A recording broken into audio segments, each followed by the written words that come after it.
Kanye West has returned to the spotlight after suggesting that the man currently inside Fort Dix might not actually be Diddy. His claim ignited speculation that a double, or something far more engineered, has taken Diddy's place.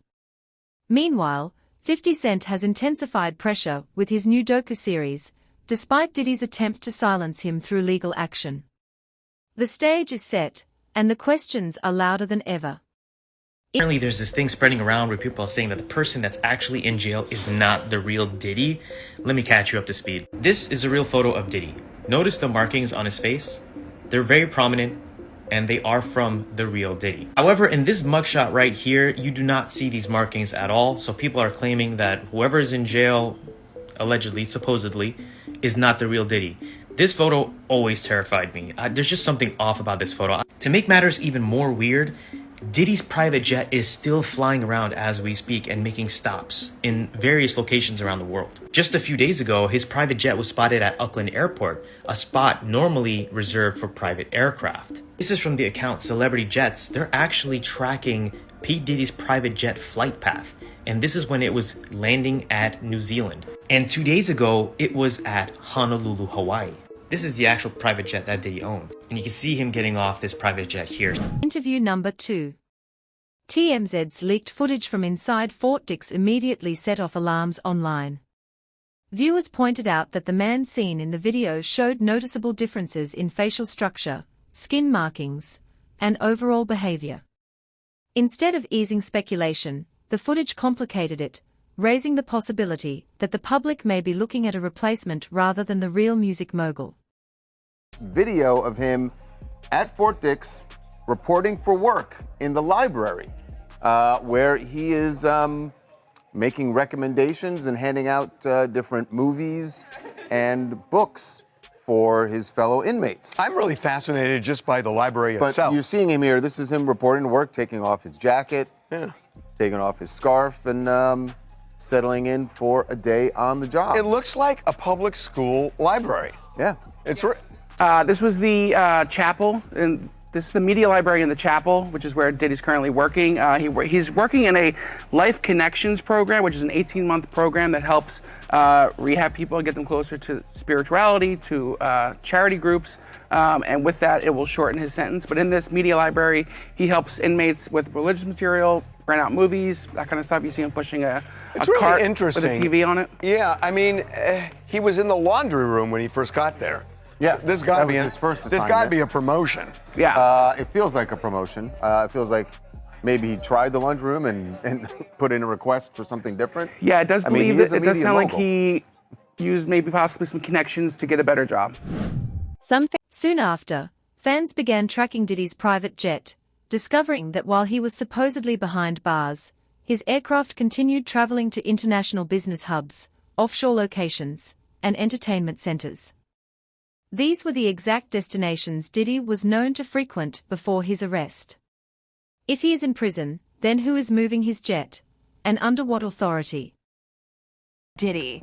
I figured most journalists would not disclose their sources. The recordings give viewers an intimate look at Combs' mindset ahead of his criminal trial, even conversations with his legal team. Does he know y'all have this in the doc? I would doubt he knows. So when this airs, that'll be the first time that his legal team, Diddy, that everybody knows that this footage is now seeing the light of day. Perhaps. What was he intending to use it for? I have no idea what he was doing that for. I mean, you know, you're talking about a man who films himself doing everything and has for decades. I think he wanted someone to be behind the scenes with him. Pasternak has been working with every celebrity, from Ariana Grande to Jessica Simpson, from Mac Miller to Brittany Murphy. This man is everywhere, and there are major red flags. Like, why is an ex-government defense agent working as a nutritionist for the biggest celebrities? It really appears that Harley is a handler, and that's why celebrities like Kanye West has exposed him. For example, Kanye shared text messages showing Harley threatening him to drug him up like a zombie, send him away to a hospital, and keep him away from his kids. This is precisely where Kanye's past warnings resurfaced.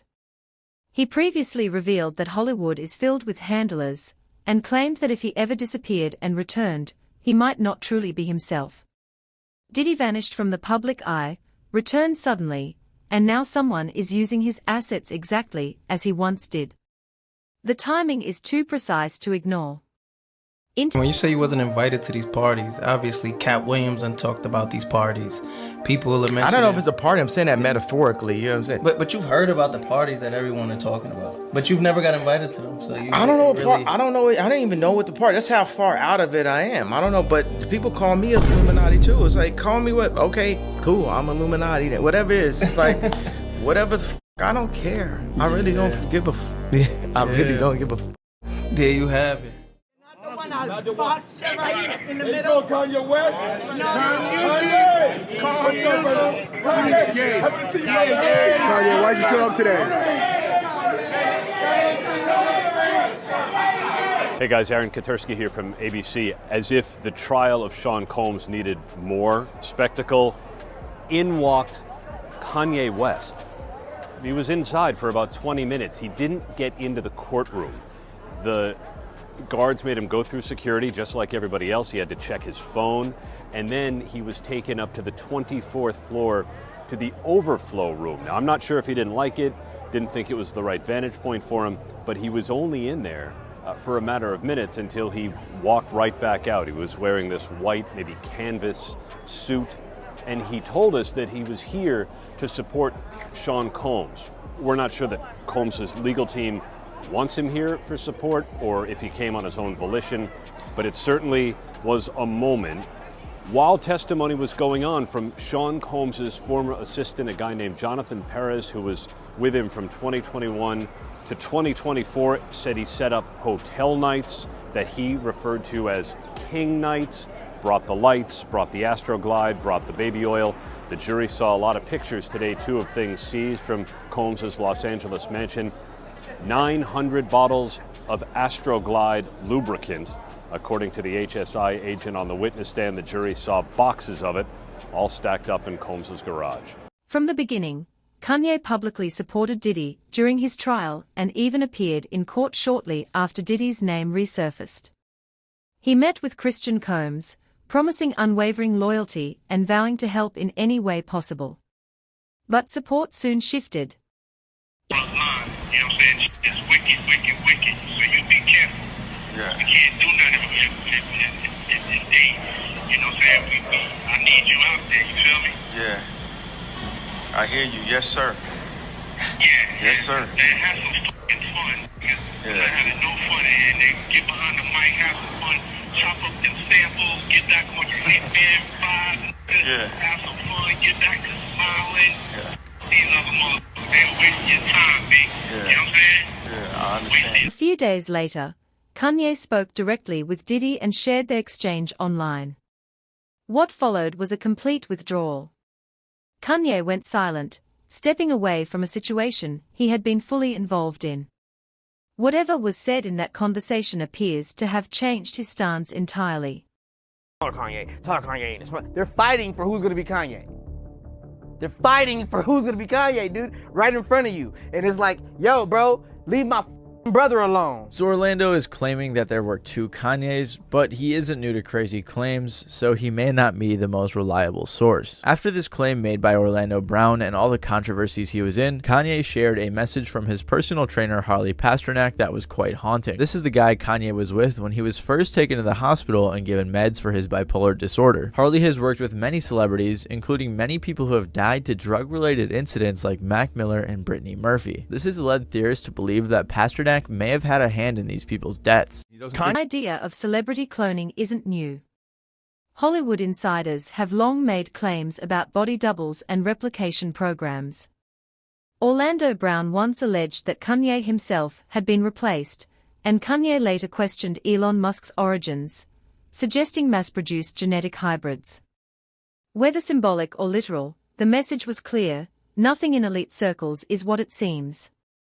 Kanye West calls Twitter chief Elon Musk a half-Chinese Nice, clone nice. engineered like Obama. Boom. Musk says he's taking West's comment as a compliment. That's great. That's great. Well, there you go. You let him back on Twitter. Jesus Christ. Enough already. Well, yeah, he's not right, but duh. Kristen Cavallari also weighed in, claiming on her podcast that she fully believes in celebrity replacements, and even pointed toward Kanye's disappearance and sudden transformation.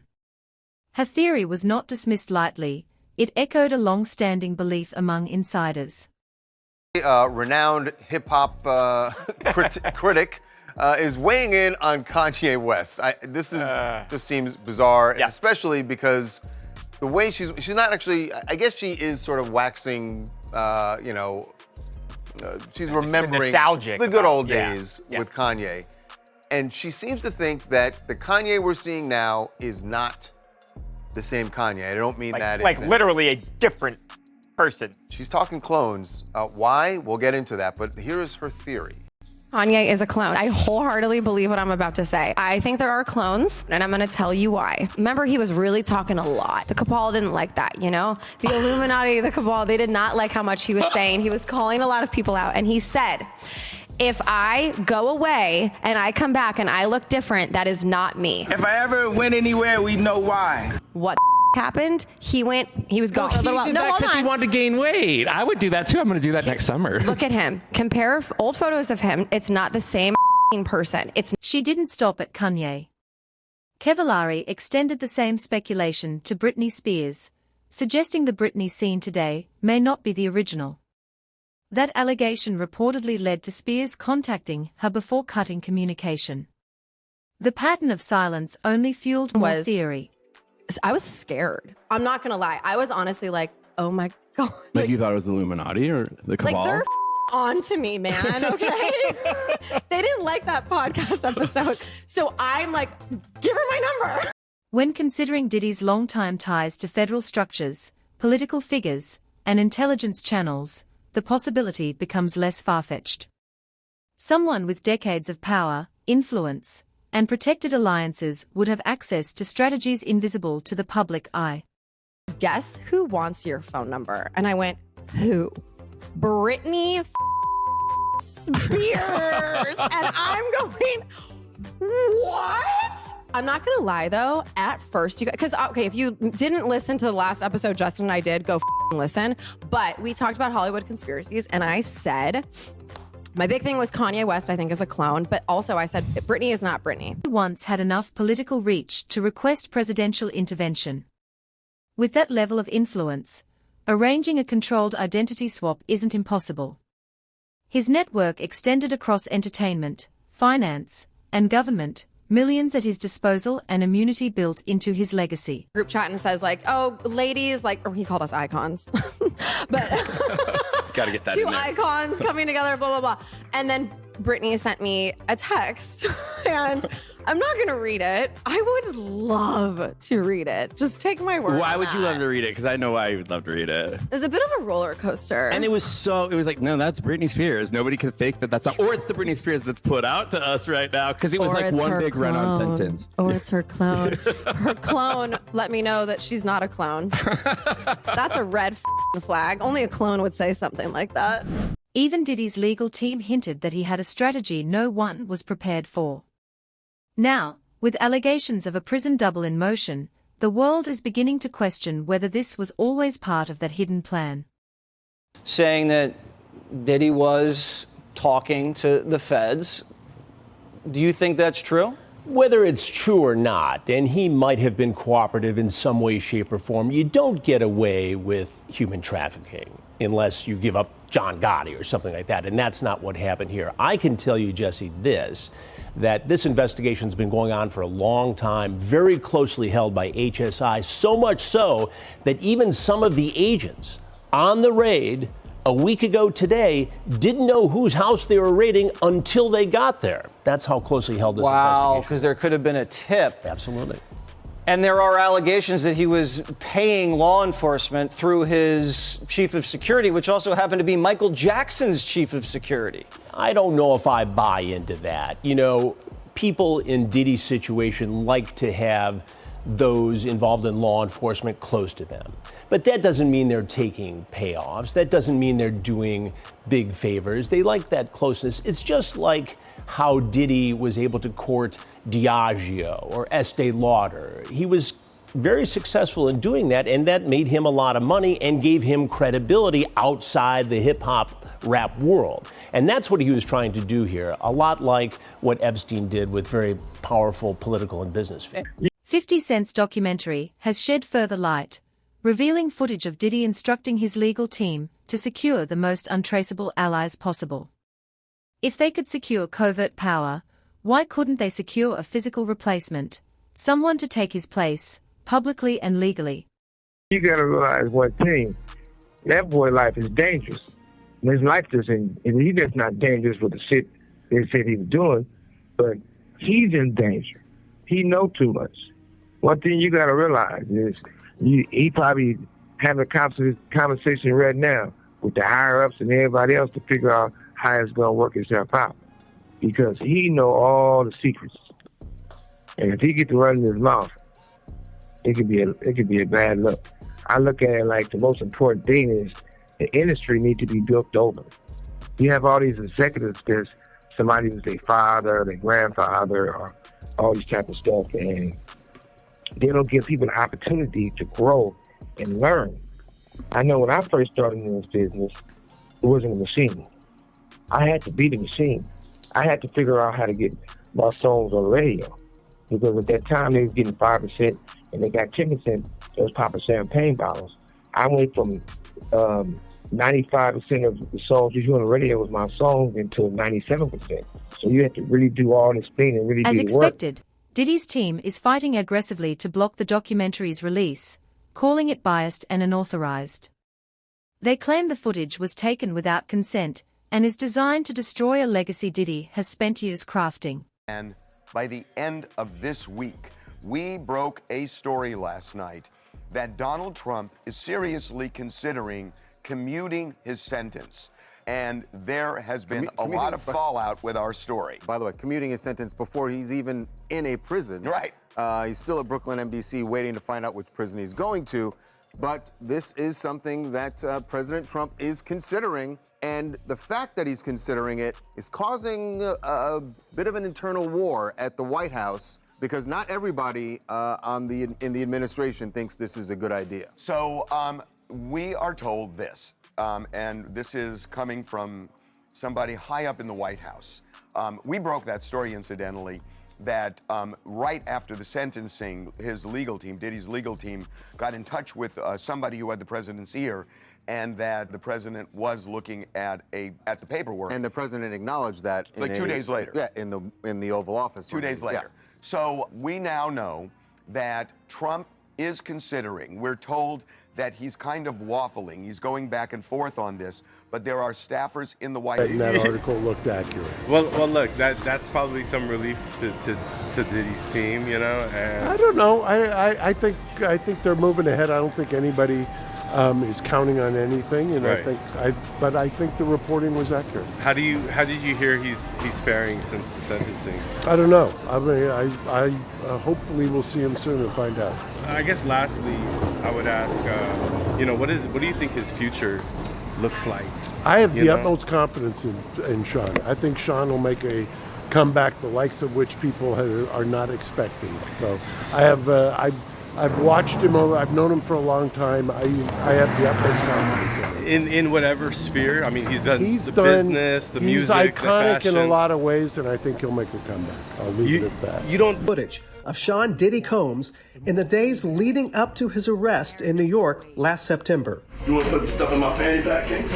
The exclusive video obtained by Netflix shows Combs debating with his lawyers about strategy. Listen to me. I'm going to get off the phone right now, and I am going to let you professionals look at the situation and come back to me with a solution. No matter what, no matter what nobody said. Let's just here and there, y'all are not working together the right way. We're losing. The footage is part of a new, highly anticipated docuseries by director Alex Stapleton and rapper and executive producer Curtis 50 Cent Jackson, titled Sean Combs: The Reckoning.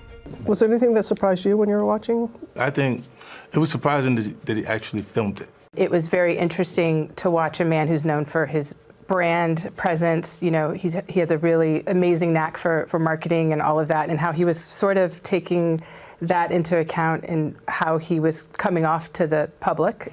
The exclusive video also shows Combs in Harlem greeting fans. Off my back, bro. Lord, you win. I'm gonna win. Lord, you win. We win it. I'll accept it. I need some hand sanitizer. Hold on. I got it. I've been out in the streets amongst the people. Yeah, I gotta take a bath. Like the amount of people that actually I'm coming in contact with, like that's what I have to do. You know what I'm saying? It's like 150 hugs. You're a public person as well, and there was one instance in Harlem, and his reaction when those people went away. Got in the car and said, I feel like I need to wash, like I'm dirt. That was, it shows you his character. Was that the reason for including it? Yeah, I mean, what's the odds that you would do that in front of the camera? Let people know that the show is not completely the perspectives of people that did not like Sean. We weren't trying to just get the highlights, the salacious details, you know, that the real goal was to storytell. And not everyone needed to have an allegation to be a part of this project. The 4-part series also features 2 jurors from Combs' trial who are speaking for the first time about how they reached their mixed verdict, finding Combs guilty of 2 prostitution offenses, but clear of racketeering and trafficking charges, both sharing their thoughts on the relationship between Combs and singer Cassie. Juror 75 describing them as 2 people in love, and Juror 160 saying in part, domestic violence wasn't one of the charges. Cassie, is she a victim in all this? I believe Cassie's a victim in all this because she came in she's like 18, like 19 years old in the very beginning. After a while, over time, you condition for it.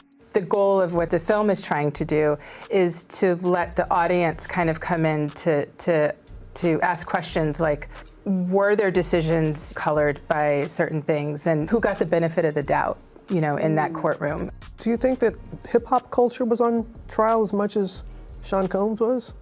Look, if I didn't say anything, you would interpret it as the hip-hop is fine with his behaviors. 50 Cent, however, remains firm. He insists the project isn't about revenge or personal rivalry, but transparency. According to him, the world deserves to know who Diddy truly is, not the polished version orchestrated by media management and public relations. The documentary isn't even out yet, and Diddy is mad as hell. Diddy's crisis PR manager put out statements to the media outlets claiming that the never-before-seen videos that are in the Netflix documentary were stolen. He's claiming that the one of him talking to his lawyers about doing dirty business was never meant to see the light of day. So you know what? Let's go ahead and hear what he said one more time. We have to find somebody that'll work with us that has dealt in the dirtiest of dirty business. We're losing. Diddy is also pissed that 50 Cent is the one that created this documentary, calling it a shameful hit piece, and he said it's crazy that 50 Cent got to work on this documentary when he has had a personal vendetta against Diddy for years. I already know while Diddy is sweating, 50 Cent literally doesn't care. He has still been trolling on his social media all day long. Media outlets are sharing how 50 Cent posted that Diddy's publicist was saying nasty things about him and he just didn't want to go to Diddy's parties. He captioned it, "Netflix is concerned that their servers may not be able to handle everyone watching at once at 12 a.m. Eastern time. It goes live." Now, even though Diddy is accusing Netflix and the team of stealing this unseen video footage that is in this documentary, the team hit back pretty quickly. They said in a statement that this video footage came to them and they did everything legally to acquire this video footage. And that they basically own all of the rights of this unseen video footage that is about to be in this Netflix doc. Probably one of the funniest things that I saw in these statements from Diddy's PR team is the fact that he didn't want these video clips of him talking to this lawyer out for the public to be able to see. You didn't want this clip of you talking to your lawyers viewed by the public. Why were you having somebody film you at all? Some of the video footage, Diddy admits that he hired people to film him because he wanted to use it in his own show. So the question remains, is Diddy truly inside Fort Dix? Or has one of the most powerful figures in entertainment executed the biggest identity swap in celebrity history? Did Kanye uncover the truth, or is he amplifying a myth? With government ties, secret negotiations, private flights, and a double behind bars, one thing is clear, this story is only just